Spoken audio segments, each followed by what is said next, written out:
वेद प्रकाश शर्मा आज आपको गति तथा उससे संबंधित कुछ महत्वपूर्ण परिभाषाओं को पढ़ाने के लिए आया हूँ। सर्वप्रथम गति क्या है आपको पता है। आपको देखने से ही लगता है, अगर कोई वस्तु चल रही है, सड़क पर मोटरसाइकिल जा रही है, तो आप कहते हैं देखिए वो वस्तु गतिशील है।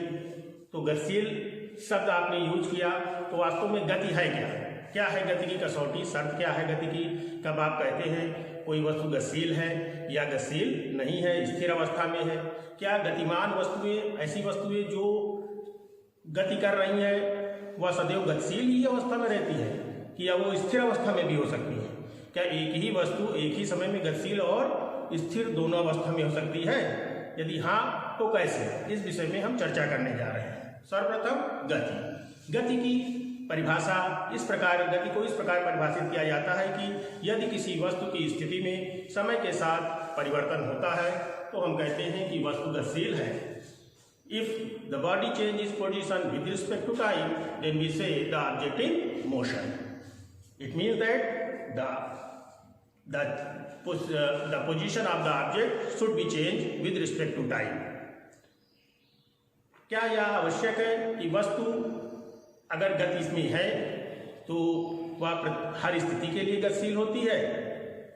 हो सकता है बस में बैठा हुआ यात्री बाहर के प्रत्येक वस्तुओं के लिए तो गति की अवस्था में होता है, क्योंकि बाहर की प्रत्येक वस्तु से उसकी स्थिति में समय के साथ लगातार परिवर्तन होता रहता है।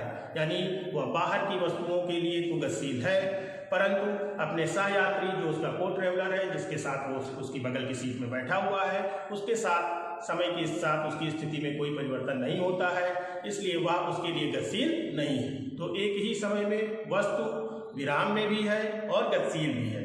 तो यह निर्भर करता, इसे ही हम गति की सापेक्षिकता कहते हैं। अब हम पढ़ते हैं कि गति से संबंधित कौन कौन सी महत्वपूर्ण परिभाषाएं हैं। सर्वप्रथम इधर आप देखें बोर्ड पर, गति से महत्वपूर्ण परिभाषा, गति से संबंधित महत्वपूर्ण परिभाषाओं में दूरी, विस्थापन, चाल, वेग तथा त्वरण, ये ऐसे शब्द हैं जो बार बार गति से संदर्भ में रिपीट होते रहते हैं, इसलिए आपको इनके विषय में विशेष रूप से जानना आवश्यक है। सर्वप्रथम दूरी क्या है, इसके विषय में हम जानेंगे। किसी भी गतिमान वस्तु द्वारा तय किए गए पथ की कुल लंबाई को दूरी कहते हैं। फिर से एक बार देखिए, the total path length covered by the moving object is called its distance. दूरी केवल पथ पर निर्भर करती है या दिशा पर निर्भर नहीं करती है, इसलिए हम कह सकते हैं कि दूरी एक अदिश राशि है या उस पथ की लंबाई पर निर्भर करती है जो गतिमान वस्तु के द्वारा तय की गई है। जैसे मान लीजिए कोई वस्तु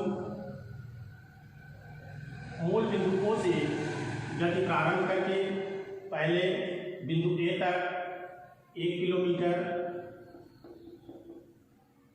दूरी तय करती है, उसके बाद B तक 1 किलोमीटर दूरी तय करती है, इसके उपरांत बिंदु C तक 2 किलोमीटर दूरी तय करती है। तो इस प्रकार वस्तु द्वारा बिंदु O से C तक जाने में तय की गई कुल दूरी बराबर OA plus AB plus BC equal to 1 plus 1 plus 2 equal to 4 kilometre. तो आप देख रहे हैं कि वस्तु के द्वारा तय किए गए पथ की कुल लंबाई, यानी अर्थात वस्तु ने जितनी भी अपने पथ की लंबाई तय की है वही उसकी दूरी कहलाती है। दूसरे उदाहरण से समझते हैं, अगर कोई वस्तु बिंदु A से 3 किलोमीटर बिंदु B तक जाती है और फिर उत्तर की ओर 4 किलोमीटर बिंदु C तक गति करती है, तो इस स्थिति में वस्तु द्वारा तय की गई कुल दूरी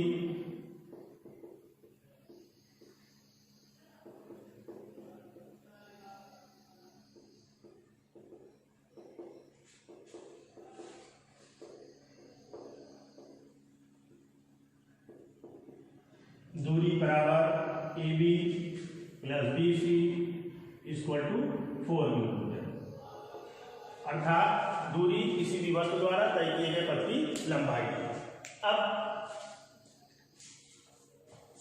अब हम दूसरा महत्वपूर्ण शब्द परिभाषा विस्थापन के संदर्भ में चर्चा करेंगे।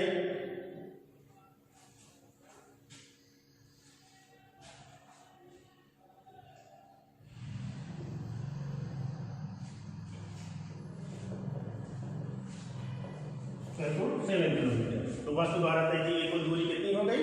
7 किलोमीटर। अब हम विस्थापन के संदर्भ में चर्चा करेंगे, जो गति से संबंधित दूसरी महत्वपूर्ण परिभाषा है। और विस्थापन को परिभाषित किया जाता है किसी भी गतिशील वस्तु की अंतिम स्थिति तथा प्रारंभिक स्थिति के बीच की न्यूनतम दूरी को विस्थापन कहते हैं। The least distance between the final and initial position of the moving object is called is displacement. It means that displacement is depends on the direction of the moving object। जो विस्थापन है वो वस्तु के गतिमान वस्तु की दिशा पर निर्भर करता है। जैसे कि उदाहरण से देखें, यहाँ पर वस्तु सर्वप्रथम ए से बी की ओर गई 3 किलोमीटर, उसके बाद वह परपेंडिकुलरली डिस्टेंस, यानी मान लीजिए अगर ये पूर्व है तो ये उत्तर की ओर 4 किलोमीटर बिंदु सी तक दूरी तय करती है। तो वस्तु द्वारा तय की गई कुल दूरी तो 7 किलोमीटर है, लेकिन वस्तु का विस्थापन कितना होगा? तो वस्तु के विस्थापन के लिए हम अंतिम स्थिति सी को प्रारंभिक स्थिति ए से मिला देते हैं।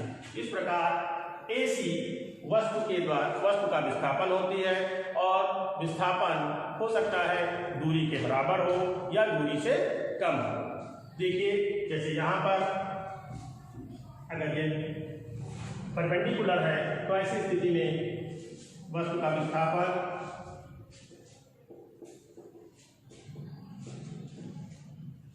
AC equal to under root AB square plus BC square equal to under root 3 square plus 4 square equal to under root 9 plus 16। Then AC is equal to under root 25 is equal to 5 मात्रा। तो आप देख रहे हैं वस्तु के द्वारा तय की गई कुल दूरी तो 7 किलोमीटर थी, लेकिन वस्तु का विस्थापन कितना है? 5 मात्रा। इस तरीके से विस्थापन किसी भी वस्तु के अंतिम स्थिति तथा प्रारंभिक स्थिति के न्यूनतम दूरी को कहते हैं। दूरी और विस्थापन बोलने में एक ही जैसी पद लगते हैं, परंतु इनमें कुछ महत्वपूर्ण अंतर है। सर्वप्रथम दूरी और विस्थापन में क्या क्या अंतर है, इस पर हम चर्चा करेंगे। तो आइए देखते हैं। दूरी किसी भी गतिमान वस्तु द्वारा तय किए गए पथ की कुल लंबाई है। इसके विपरीत विस्थापन वस्तु की अंतिम एवं प्रारंभिक स्थिति के बीच की न्यूनतम दूरी होती है। दूसरा, यह एक अदिश राशि है, जबकि विस्थापन एक सदिश राशि है। तीसरा महत्वपूर्ण अंतर है कि यह दूरी या तो शून्य अथवा धनात्मक होती है, परंतु यह कभी ऋणात्मक नहीं होती है।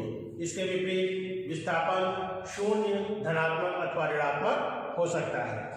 एसआई मात्रक दूरी तथा विस्थापन दोनों के समान है, मीटर है। और अंतिम जो इसका प्रतीक है, तो सामान्य रूप से दूरी को हम S से प्रदर्शित करते हैं, जबकि विस्थापन को वेक्टर S से प्रदर्शित करते हैं। S के ऊपर लगा हुआ तीर का निशान सदिश राशियों को निरूपित करता है। इस प्रकार आपने दूरी तथा विस्थापन के विषय में पूर्ण रूप से ज्ञान प्राप्त कर लिया है। नेक्स्ट टर्मिनोलॉजी है चाल। अब हम चाल के विषय में आपको नेक्स्ट सेशन में चर्चा करेंगे।